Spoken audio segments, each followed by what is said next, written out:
Hello, saver. Whether you're saving for that trip to the tropics or saving for an emergency, now is the time to take advantage of Wells Fargo's savings options. Wells Fargo offers savings accounts that can help you save towards your goals. So, what are you saving for? Visit a Wells Fargo branch or wellsfargo.com/save to open a savings account today. Wells Fargo Bank, N.A., member FDIC. The National Broadcasting Company presents Joel McCrea in Tales of the Texas Rangers. Tonight, transcribed from Hollywood, another authentic reenactment of a case from the files of the Texas Rangers.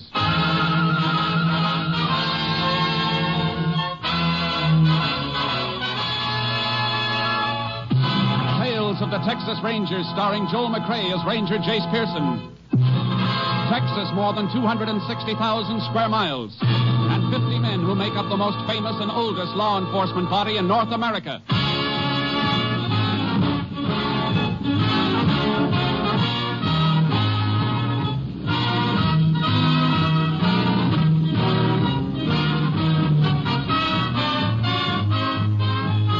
Now, from the files of the Texas Rangers come these stories based on fact. Only names, dates, and places are fictitious for obvious reasons. The events themselves are a matter of record.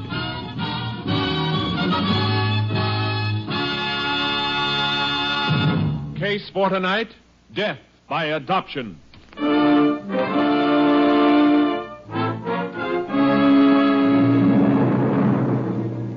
It is 9:45 p.m. on a Saturday night, September 1937. The business district of Central City, Texas is dark, except for the office of Harry Cashman's used car lot. Cashman is pacing the small office in agitation. A man in a leather windbreaker crosses the lot, slipping between the cars for sale, and knocks at the door.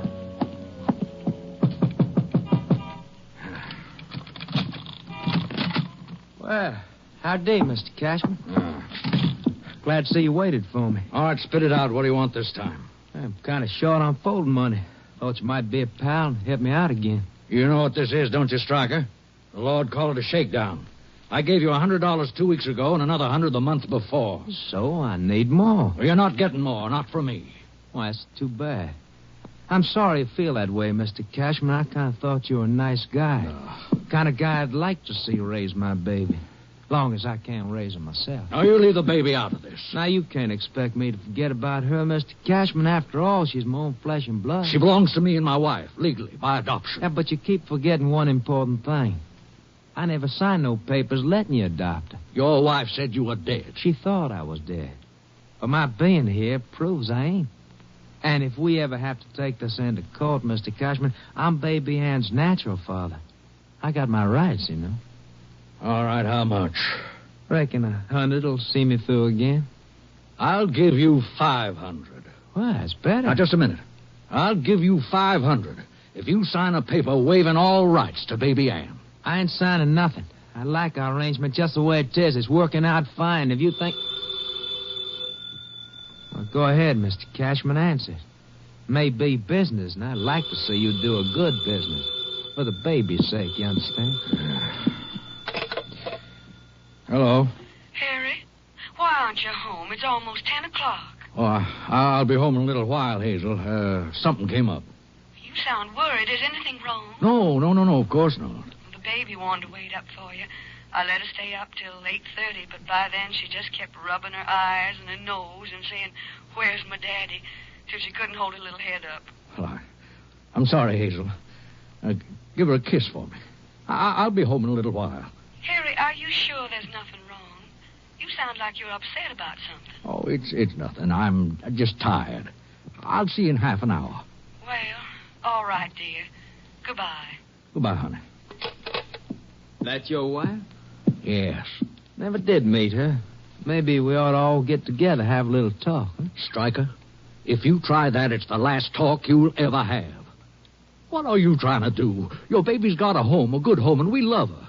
We've been married 15 years, never had a child of our own. And now we've got her, and she's ours. Well, if we ever lost her, we'd have nothing to live for. Haven't you got a heart?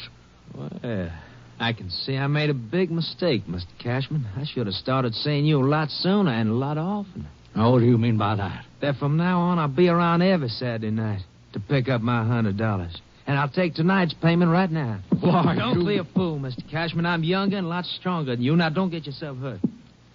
Now, how about my money? All right, Stryker.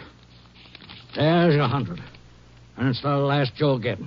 Now get out of my sight and don't ever come back. Because if you do, I'll go to the police. I'll spend every dollar I've got fighting you. I'll prove what you are. I'll prove you're not fit to have custody of Ann. Mr. Cashman, I do believe you mean that. I swear before heaven I mean it. So this is your parting gift to me, huh? Not much considering the size of the roll you peeled it off, huh? All right. All right, I'll leave you alone. I'll take my payment in full right now. Dig that roll out again. Toss it on the desk. I see. Now it's a gun, huh? You say it, and I know how to use it. How could Ann have a father like you? She couldn't have, not you. You've never proved you are her father. You're getting real bright tonight, Mr. Cashman. Now get the money up on the desk. I'm not going to give you another dime, Stryker. All I'm going to give you is what you deserve. Get away from that phone. I'm going to call the police. You ain't calling anything. Rot. Maybe I'm stronger than you think. But you ain't stronger than that. Now, give me that money. Maybe you should have confided in your wife. You see, you're still the only one who knows about me, and you ain't never going to tell anyone else. Thanks for the final payment.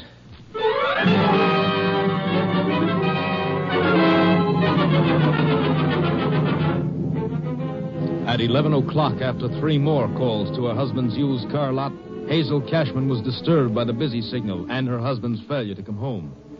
A phone company check showed the line was not in use. Hazel Cashman called the police.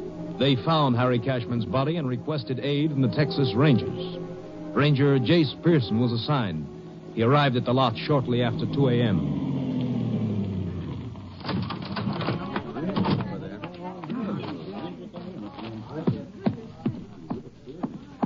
Alfred, that's all the information I can give you, man. Howdy, Ranger. You must be Jace Pearson. That's right. You in charge here? Yeah. Dan Simmons, chief of police. Fellas, I'll talk to you later. I see you've already lifted some fingerprints. Huh? How'd you know? Oh, dusting powder on the glass top here. Yeah, crew just left. Prints aren't going to be much good, though, I'm afraid. Too many people coming in and out of a place like this, signing papers on that desk. What's that over there, Chief? What? Oh, that yellow spot on the carpet? Yeah. I noticed that before. Seems to be a piece of chalk that was stepped on. A few little pieces not quite ground in. I don't see a blackboard or anything around here. Any of the for sale signs on the cars marked with chalk? No, they're all marked with cardboard cutouts. Well, the floor is pretty clean otherwise. Waste paper basket's empty. Yeah. This place was swept out after the day's business. That chalk got ground into the rug last night after the place was cleaned. Yeah, I can see that now. The phone hanging off the hook like that when you got here? Uh-huh. Cashman struggled with whoever killed him. Must have been trying to make a call. I don't know, Jace.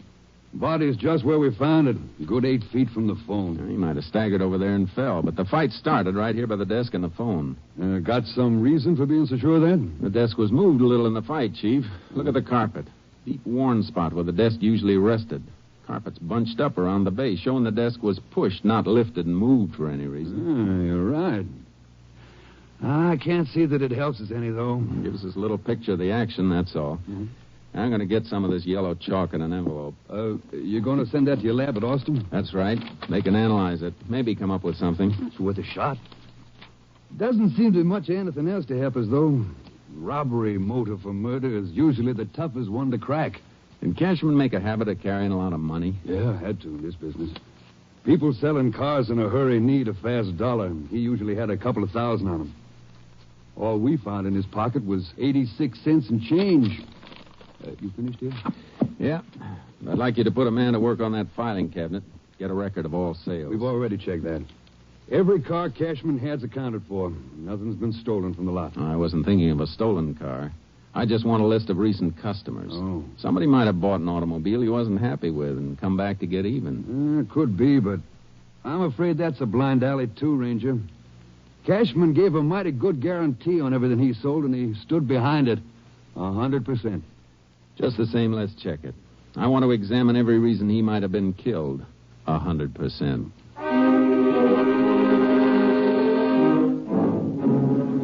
I sent the ground yellow chalk through to Austin. There was nothing that could be done that night, but the next morning, Chief Simmons and I went to see Hazel Cashman, the dead man's wife. We don't like to ask you questions at a time like this, Mrs. Cashman, but... I understand, and I want to help you if I can. Probably isn't much you can tell us, but any little thing might help. Your husband ever have trouble with anybody? No. Aside from the money he carried, do you know of any reason why anybody might have been out to get him? No, there was never anybody who didn't like Harry. What am I going to tell the baby? How am I ever going to make her understand that her daddy won't ever come home again? Would you answer that for me, please? I don't want to talk to anybody now. Why, sure, ma'am.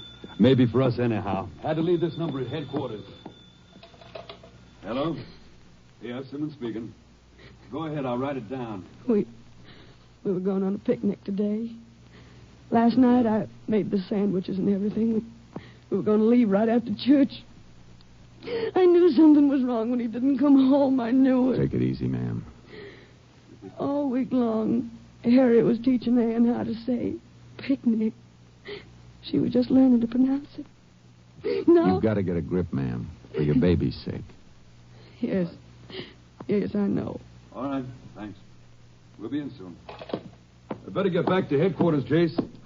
Unless you have something else to ask Mrs. Cashman. No. You shouldn't be alone, though, ma'am, especially when your baby wakes up. I called a neighbor just before you came. She'll be here in a few minutes. That's good. Goodbye, ma'am, and thank you. Goodbye, Mrs. Cashman. Goodbye.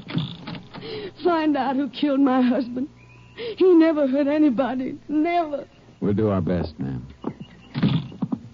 That's the rush back to headquarters, Simmons. One of my boys pulled in a suspect, Jace. Oh?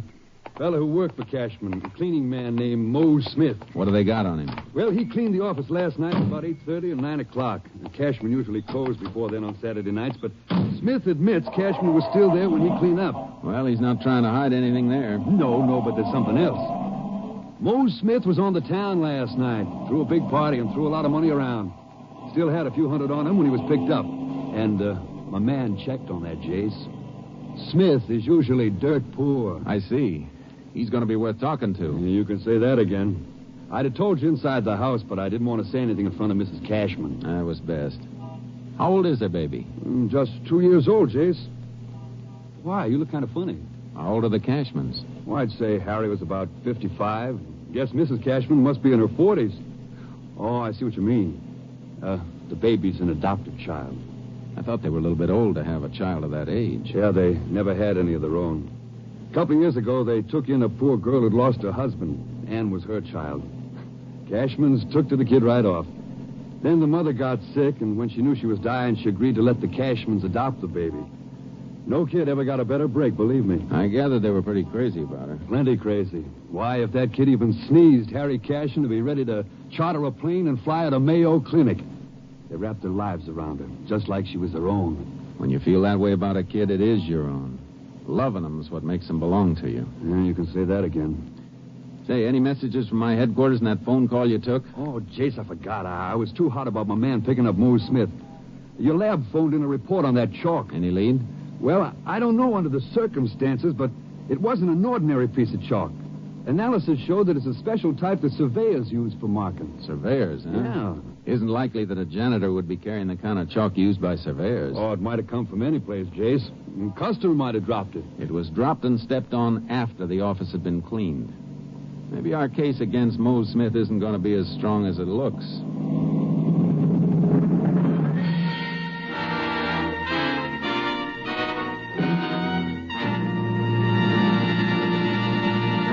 You are listening to Tales of the Texas Rangers, starring Joel McCrea as Ranger Jace Pearson. We continue now with tonight's case, Death by Adoption, an authentic story from the files of the Texas Rangers.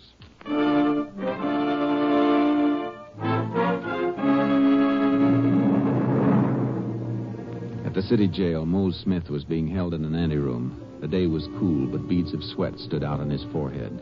If he was innocent, he didn't look it. I began to forget about the surveyor's chalk. Come on, Mose. Where were you last night? I was at a party, Mr. Simmons, at my own house. And where were you before the party? I was working for Mr. Harry Cashman at the used car lot. Everybody knows I work there. What time did the party start, Mose? After 10 o'clock, sir. And later we left my house and went a few other places. With you paying all the bills? Well, is that right or isn't it? That's right, sir.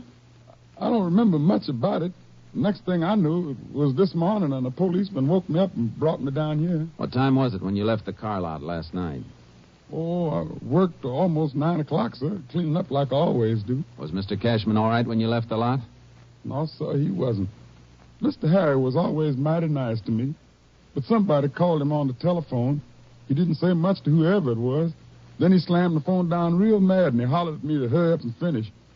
He ain't never done that before, sir. Then when I got done and was ready to leave, he told me he's sorry he yelled at me like that. What'd you do then? I did some shopping for the party.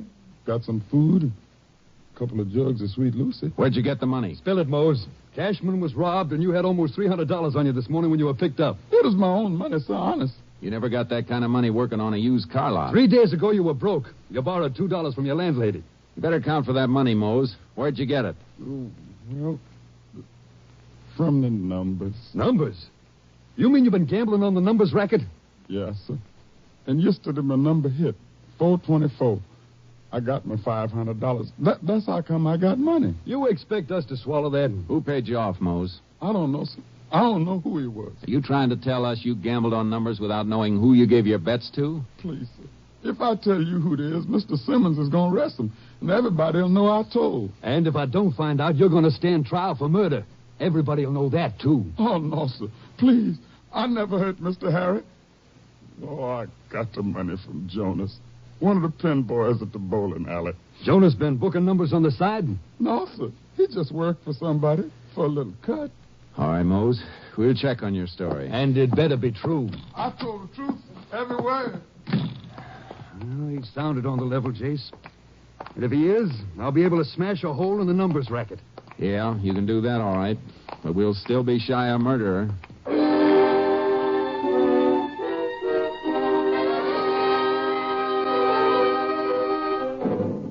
Simmons staked out the bowling alley where Jonas worked as a pin setter. Mose Smith had told the truth all right. The pin boy confirmed it when he was arrested for possession of slips made out by bettors playing the numbers. We were back to a single clue again, the yellow chalk. We've checked the only surveying crew in the city, Jace. Every man working on it had an alibi. All surveyors aren't in the city. That killer could have come from any place in the county. No road building projects underway, and only other surveying crew we've been able to trace is the mapping crew down in the Big Bend. Not going to be easy to get to. I'll get to him. Wherever this car won't take me, the horse and the trailer I'm towing will. Huh? You leaving right away? As soon as I can drop you at your headquarters.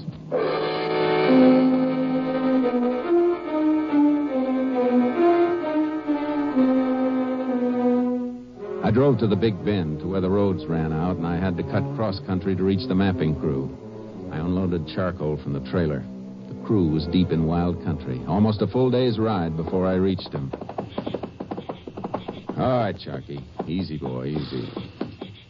Anybody here? Yo, over this way. Come on, Sharky. Well, howdy, Ranger. Howdy. Saw marks of a camp here, but it looked deserted. Well, it is. We moved in another couple of miles.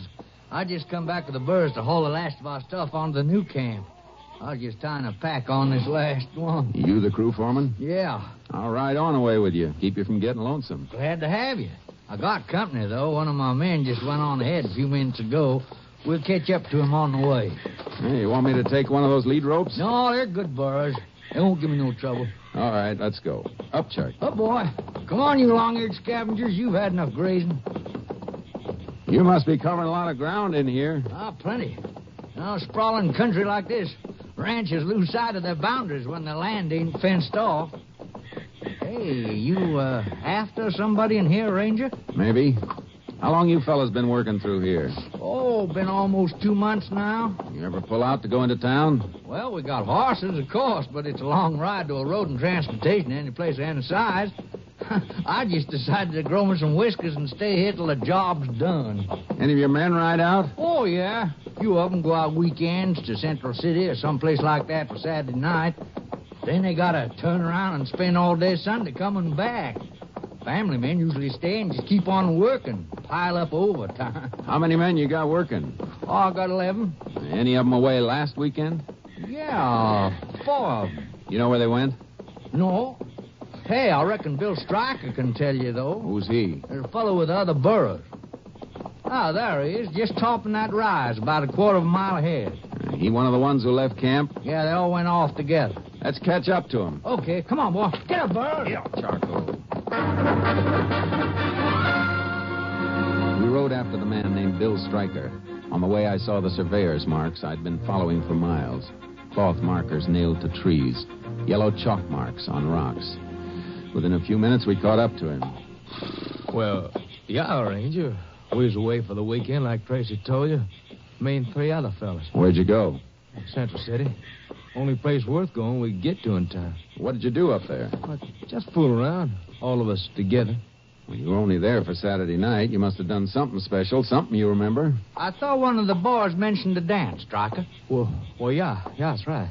Square dance, Alamo Ballroom. You spend the whole evening there? Yeah. Like I said, we were all together. All evening.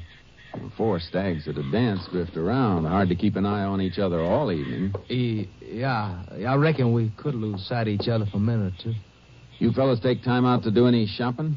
Well, what could we buy that we could bring back here? I thought maybe one of you might be saving some money, maybe enough to make a deal on a used car. We rode a bus both ways after our horses got us from here to Landers Junction. Oh, that's too bad. If you'd been shopping around a used car lot, you might have been able to help me. You might have gotten a look at a man who killed a dealer named Cashman in Central City on Saturday night. Killed? Hey, Ranger, you got a reason for being here. Hey, you think one of my crew killed that man? I'll know better when we see the other 3 who went to town with Stryker here. Let's get on to the camp.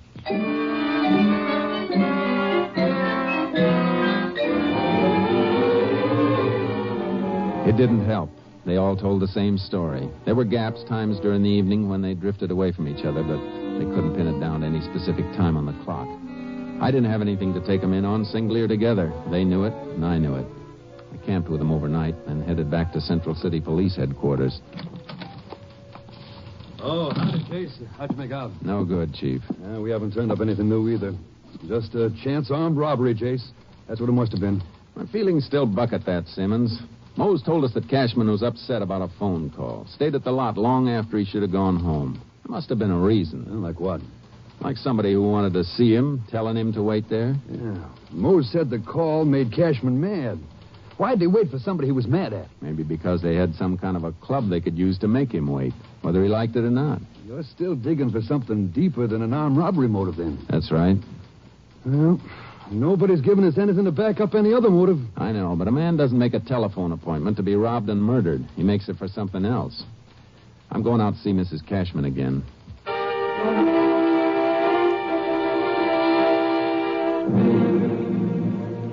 When you called your husband last Saturday night, it was almost 10, you said. What makes you think he was upset? When you're married to a man for 15 years, you just know, that's all. But he said there was nothing wrong.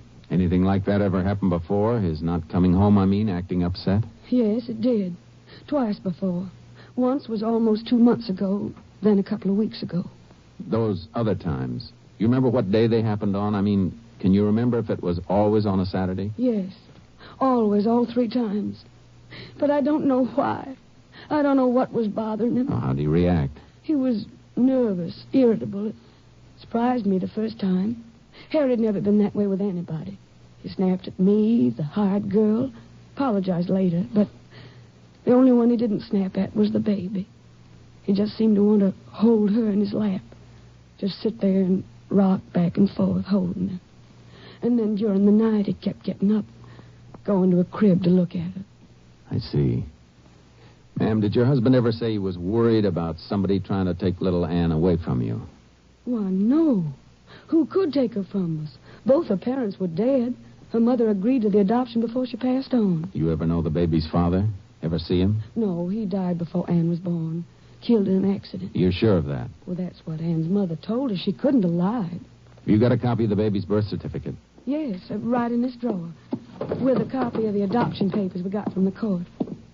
Here's the court order, and the paper signed by Ann's mother, Dorothy Stryker. Stryker? Was the father's name Bill or William Stryker? Why, no. Here it is on the birth certificate. His name was Arthur Stryker. Came from Fort Worth. Ranger, what is it? I think I know who killed your husband now, and I'm beginning to figure why. You'll hear from me, ma'am.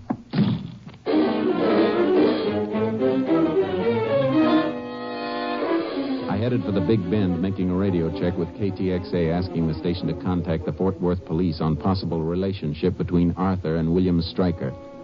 The answer fit. They'd been brothers. But William Stryker had a criminal record. It was late afternoon when I mounted charcoal for the ride into the surveying camp. I reached it about 3 a.m., dismounted, and slipped into the office tent. Tracy. What the? Shh, quiet. It's me, Pearson. Boy, you scared me. Shh. Well, why'd you come back? Not all your boys were square dancing at Central City. Where's Stryker sleeping? Oh, Stryker, huh? That's right. Out back, near where the horses are hobbled. We better be careful, Ranger. He's got a gun. Good. A test can give me the final proof I need if it's the same gun that killed Cashman. I'll come with you. If he wakes up before I get to him, you hit the ground and stay there, no matter what happens. Don't worry. I'm a surveyor, not a hero. There, under that tree. Branches and the moon got it all in shadow, though. He's not here. Somebody's trying to get away with one of the horses. Come on. Oh, he must have seen you out in the moonlight crossing to the tent. Get away from that horse, Stryker. You're in the light now. I can see you, too. It's something you won't say. Oh, Ranger, you're hit. Drop. Got him. Be careful. Might be a trick. Are you other men? Stay down. Don't move. Oh, it's no trick, Ranger. Oh, he's hit more than once and bad. I don't want to die. Don't let me die. Better get whatever first aid stuff you have. Try and patch him up. You're going to need some work, too. I'll be all right. You men can get up now. Need a couple of you to make a litter. You need it to take him in. Easy, Ranger. I got you. Oh, men will have to make 2 litters. You need one yourself.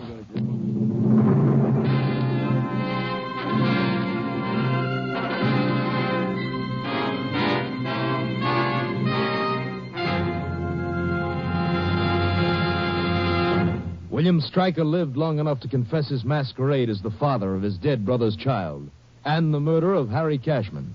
He was pronounced dead shortly after arrival at the nearest emergency hospital. Jace Pearson had 3 bullets removed from his body. They matched the bullet taken from the body of Harry Cashman.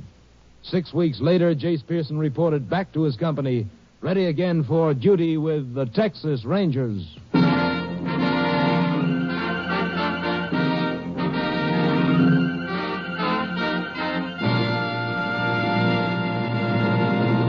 And now, here again is the star of our show, Joel McCrea. There's a story about one of the first Texas Ranger captains whose outward appearances seemed to be little more than a boy. One of the Rangers in his command, a big, raw-boned, muscular fellow noted for his complete lack of fear, was asked by a townsman, "How come a big fellow like you takes orders from him? Why, he ain't even got enough of a beard to need shaving." The Ranger looked at the townsman. "Maybe he hasn't got much of a beard," the Ranger admitted. "But when we go out after a gang of bandits with him outnumbering us 3 or 4 to 1, I never yet heard the captain say, 'Go get 'em, boys.' He always says, 'Come on, men, follow me.' Good night, folks. See you again next week." Next week, Joel McCrea in another authentic reenactment of a case from the files of the Texas Rangers.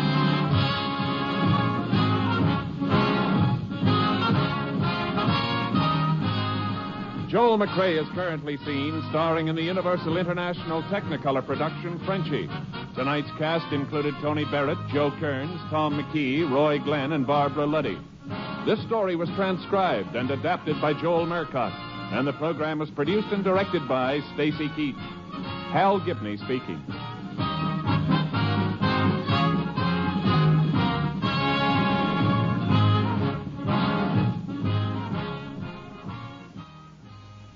3 chimes mean good times on NBC. Coming up next on NBC, it's genial accordion-playing master of ceremonies, Phil Baker, back at his old Sunday night stand asking America's favorite question. What's that? Why, the $64 question, of course. The chimes are your invitation every Sunday to all the fun and prizes and excitement of everybody's favorite quiz game, the $64 question. Tomorrow, hear the Railroad Hour. Right now, it's the $64 question on NBC.